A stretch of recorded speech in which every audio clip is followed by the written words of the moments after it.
Building the Internet's Future, Austin Federa on Infrastructure, Innovation and Energy, Part 2.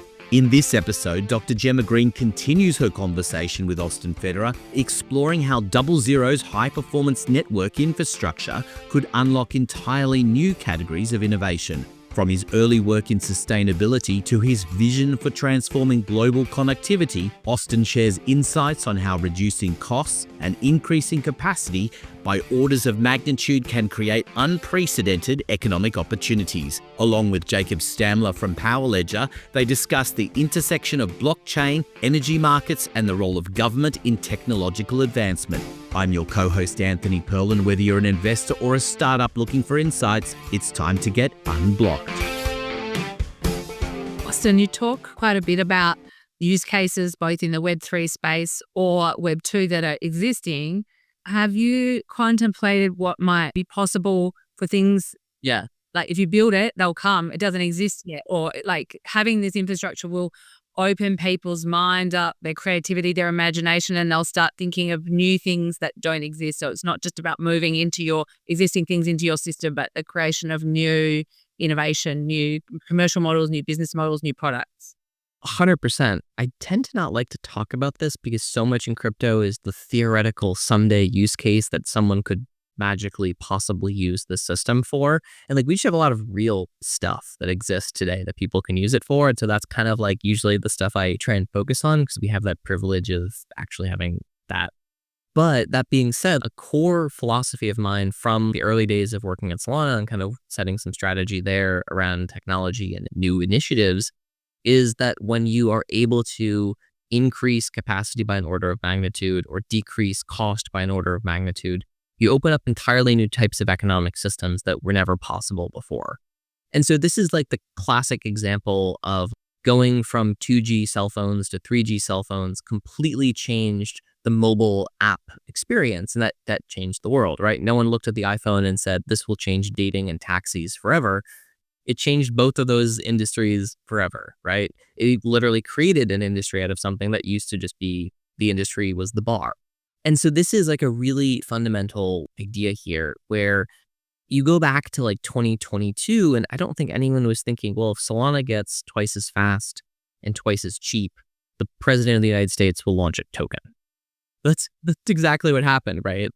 So trying to predict these types of things in advance, I think is a little bit hard to do because you either sound crazy, like in 2022 saying that the president of the United States will launch a token, or you end up with these like way too small ideas. Like, oh, we'll be able to do 100,000 NFT drops. Well, in retrospect, that was a pretty small vision compared to what we've seen with meme coins. And so, I don't know what people are going to build on 00 when we give them 10 times more capacity and fraction of the latency that they currently have, let alone 100 times capacity, right? Our network we're building out is a 100 gigabit global fiber network. Most validators in the world right now have anywhere between a 1 to a 5 gigabit connection. So we're going anywhere between 20 to 100 times the performance that they currently have.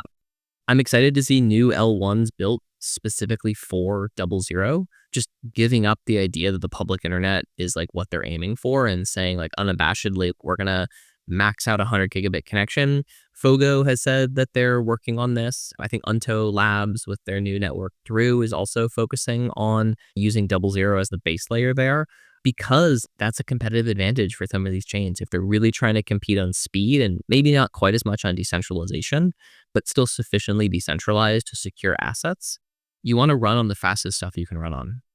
Yeah, I think it's just discerning to say, I don't know what's going to be created, but what you're saying is, if history tells us anything, that this capacity will create something significant and you're excited by that. But given that you have product market fit with existing things, you're saying, well, it's not a requirement, and it's like a kind of great thing that I anticipate can happen as well. Yeah, we don't have to build new categories for 00 to be successful, but I think people are going to build some very cool new categories. Very nice. Yeah, I think one really interesting point for me, just as kind of a study of this environment and ecosystem, and having been in this space for a while, I thought kind of your 00's validator first token launch was kind of a bold and unconventional move. Yeah. What did you kind of learn from giving early access to these infrastructure participants? And was that just uniquely suited for you, or do you think that's like something that others will copy down the line? Yeah, so I spent a lot of time thinking about what does retail mean in the context of an infrastructure project? Because like Chainlink is an interesting study in this because 99% of the people who are so bullish about Chainlink on Twitter never use Chainlink. They indirectly maybe use it through a DeFi application, but they're not users of Chainlink. They're just people who either hold the token or they're excited about it for some other reason. But when you're talking about like Solana users or Ethereum users, you're talking about like retail users who transact on a thing and use applications built on top of it. None of these people actually interact with Chainlink, right? And there's nothing against Chainlink. It's just like an interesting question about like, who is your core community at that point? And so one of the things we understand is in order of priority, fiber providers, validators, and RPCs, right? Like those are the two most important components of the 0.0 network is the physical network itself, and then the folks who are going to be operating professional grade infrastructure on top of it.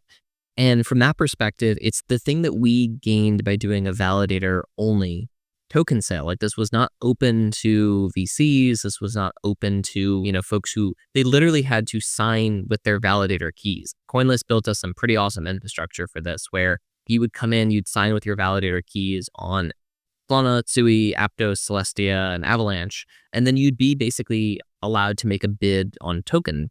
And we did assignment partially based on stake weight. There's a bunch of other things that kind of went into that. But at the end of the day, the goal was to give these people who we hope to be early adopters of the 0.0 network an ability to also be owners of the network, not just customers of the network. And so our hope is through that process, like what we get is we get a bunch of validators that are saying, yeah, like I'm willing to sign up early to take a chance on 0.0 because I also now have some stake in it. Great.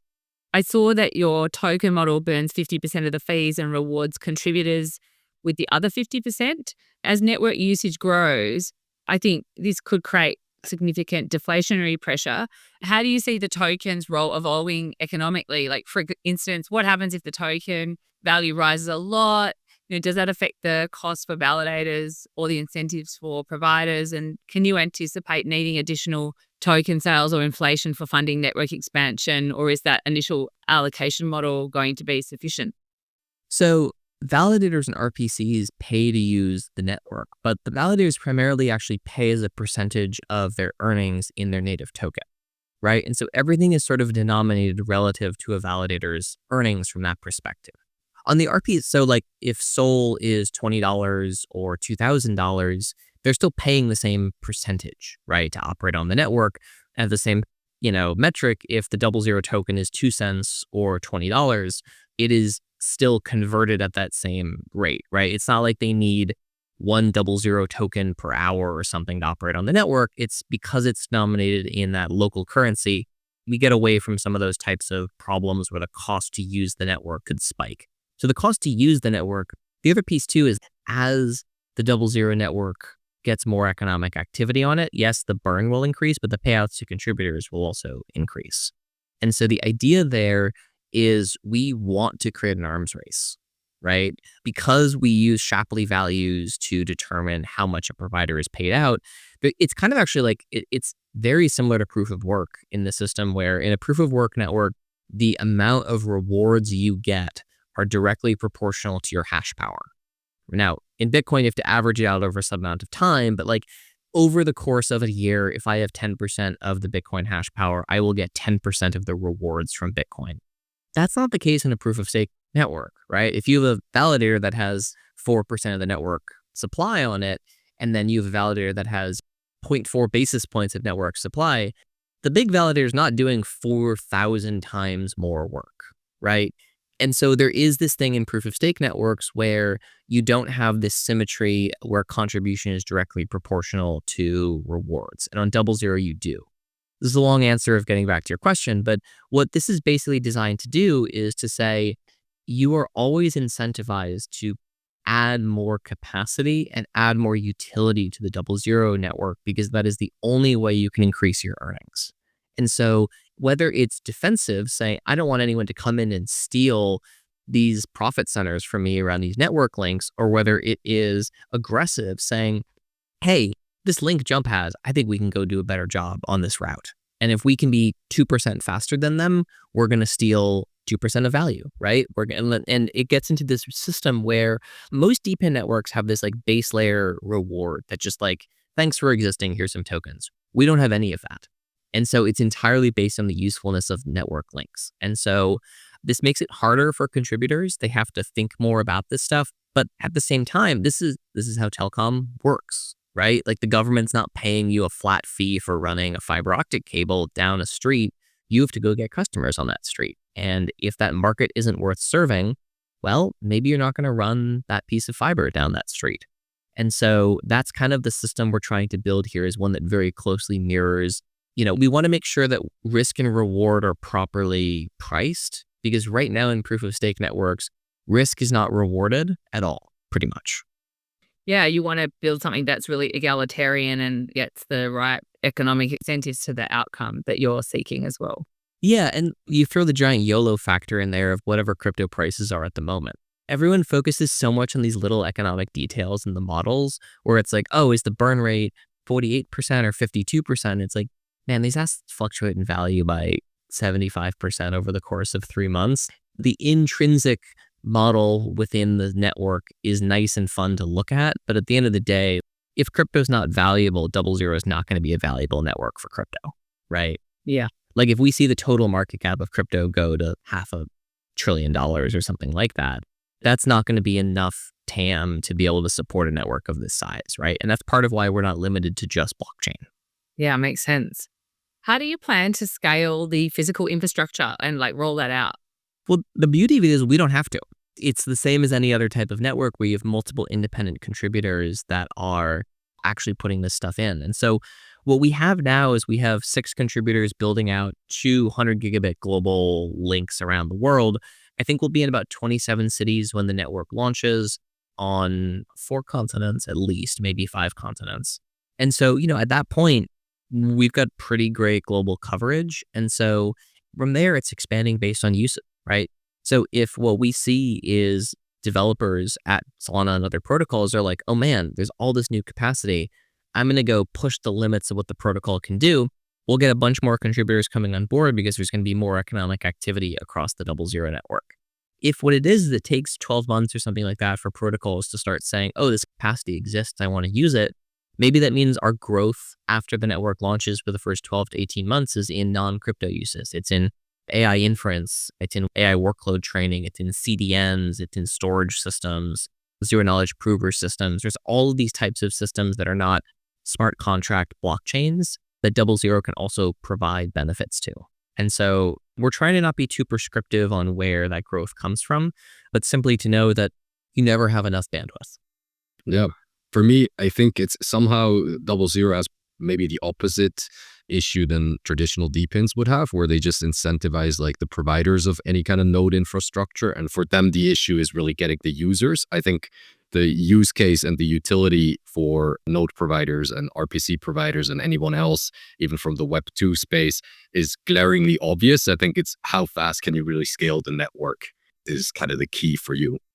Yeah, 100%. I think on our perspective, the good news is like, again, we're not running new fiber yet. And so you can bring up additional capacity to additional parts of the world in a few months, right? And a few months is not short, but it's not that long either, And so the beauty of that is we really are able to look at these things on a pretty long time horizon and say, where do we want additional connectivity? Where does the Solana Foundation want connectivity? Where does the Ethereum Foundation want additional connectivity, right?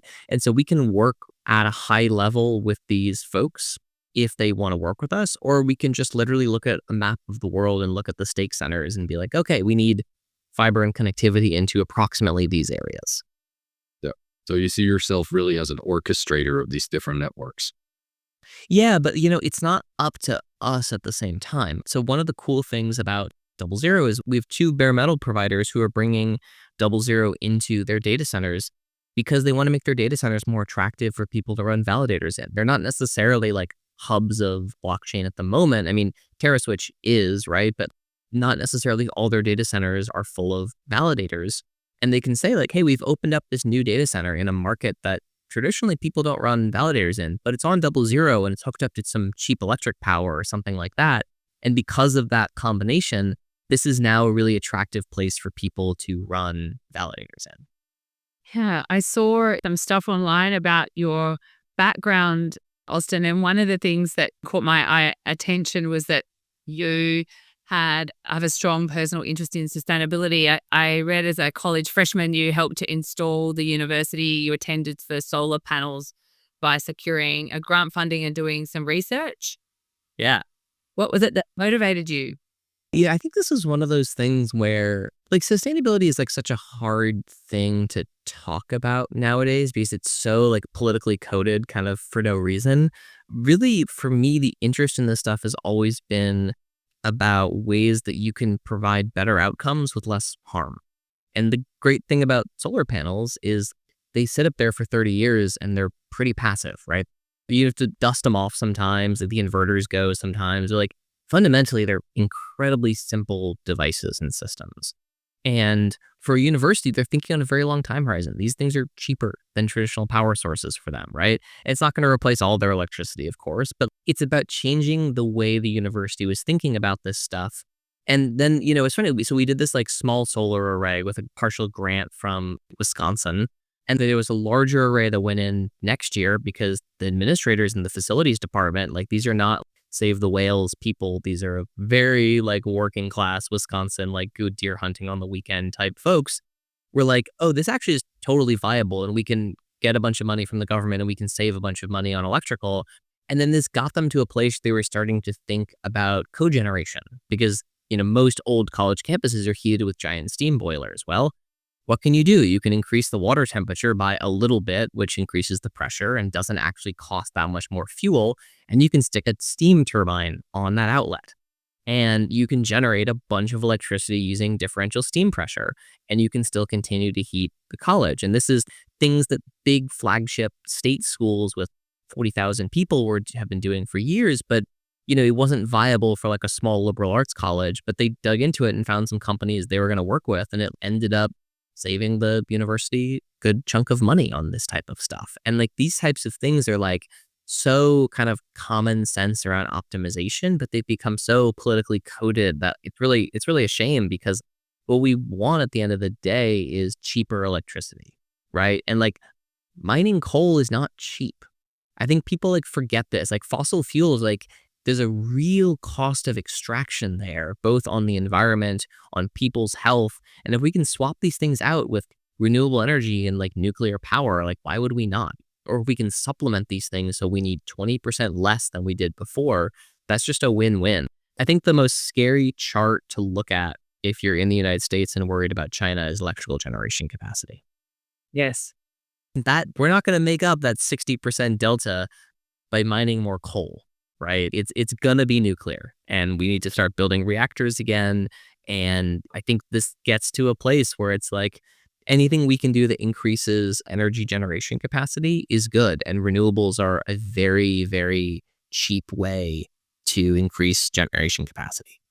Yeah, what I'm hearing from what you just said, you're a very practical problem solver and like finding problems and figuring out ways to do them. And yeah, I just sense a bit of disappointment where the politicization means that practical things become a bit more of a pariah, but notwithstanding that, you still see the sense in them.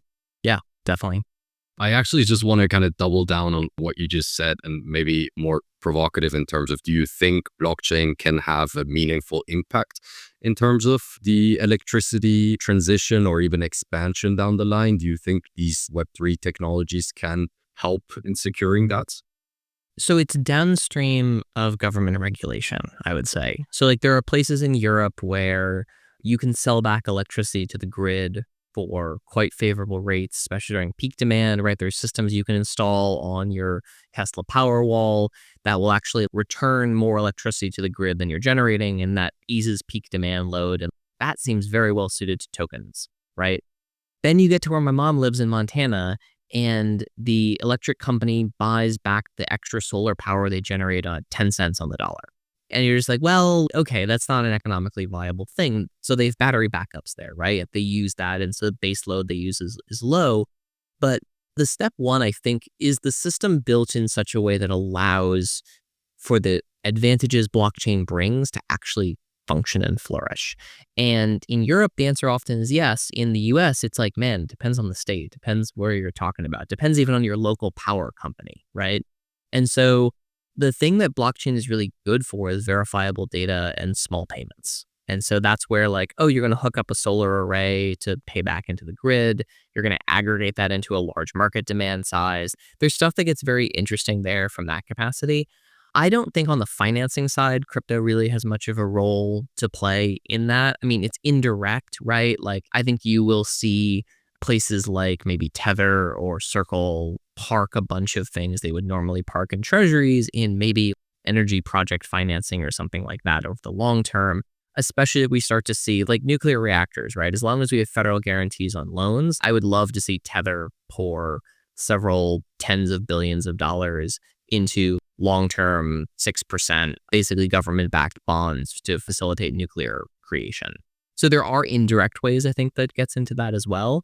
I mean, this is the same challenge you see with like Oasis and groups that were talking about like, oh, we're going to do like FHE-powered medical records on blockchains. Like, well, there's like a lot of arcane government requirements. Like you have to be able to send a fax that are going to get in the way of those types of systems. So people think that deregulation is like freeing up private enterprise to do more things. But half the time, deregulation is just freeing up the government to be able to experiment more. And so as long as we can get that type of deregulation through in energy systems, I think there's a lot of potential opportunity for blockchain to play a role there. Oh, that's a great answer. Yeah, I think with so intimately linked with energy generation and the ability to new generation install it fast, and obviously pointed to China, and it's got a great track record in that respect. So it's very well placed to get a share of the AI bounty. In terms of internet cables, you mentioned much shorter time spans to be able to get more capacity online. A few months is very quick compared to like building a power station, which, if you were to build a nuclear plant would probably be closer to a decade, and solar obviously and other site, gas could be installed more quickly, but certainly not in months, I would say. There's a much longer time frame, and it's certainly in years. Do you think in terms of the countries, in terms of their like government efficiency and their ability to play in these spaces is quite closely linked to their ability to flex? Yeah. Not with the current financial centers where you've got stock exchanges and all of that. For countries that have really got ambition here, is it their ability to cut through bureaucracy and red tape the biggest limiting factor for them to play in these spaces?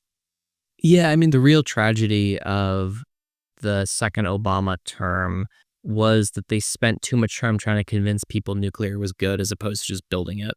Because we had 0% interest rates there. The problem with building nuclear is not anything to do with nuclear power. It's functionally free to generate power once you build the thing. It's the decade-long construction loan in a 4% interest rate environment. Like, good luck, right? Like, that needs to be federally backed at this point for those types of things to be viable, because you can get gas plants online in 18 months. And so the payback period becomes much, much different, I would say, at that point. So I think a lot of this comes down to, like, in the United States specifically, we lack the Constitution to do large things in government anymore. And it's not the fault of government, it's the fault of voters, right? Like, for how many years did you hear about like the Democrats' scandal of Solyndra? This, like, was it $1 billion, $2 billion, that loan that was given to this US solar manufacturer that went bankrupt and lost money? Well, what no one ever tells you is that program also literally kept Tesla alive, and that entire loan program returned positive for the taxpayer. But there was this one big headline of this one company that went under, and suddenly that's all anyone remembers from this program, when this program was a net positive for taxpayers. TARP returned positive for the taxpayer as well, right? The GM bailout returned positive for the taxpayer as well, but we sort of lack the Constitution to do these things in the United States. And so I think at the crux of your question is kind of like, could the US have a sovereign wealth fund, right? I think this is like a big litmus test, and pretty much the only countries that have functional sovereign wealth funds are single party systems.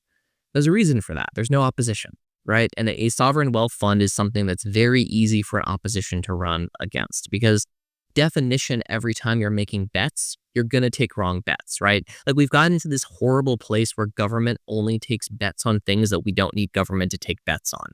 the minute it's safe enough for the government to do it, private capital is going to do it much more efficiently at a lower cost of capital and a cheaper rate, right? We only need government for stuff that there isn't private sector willingness to do.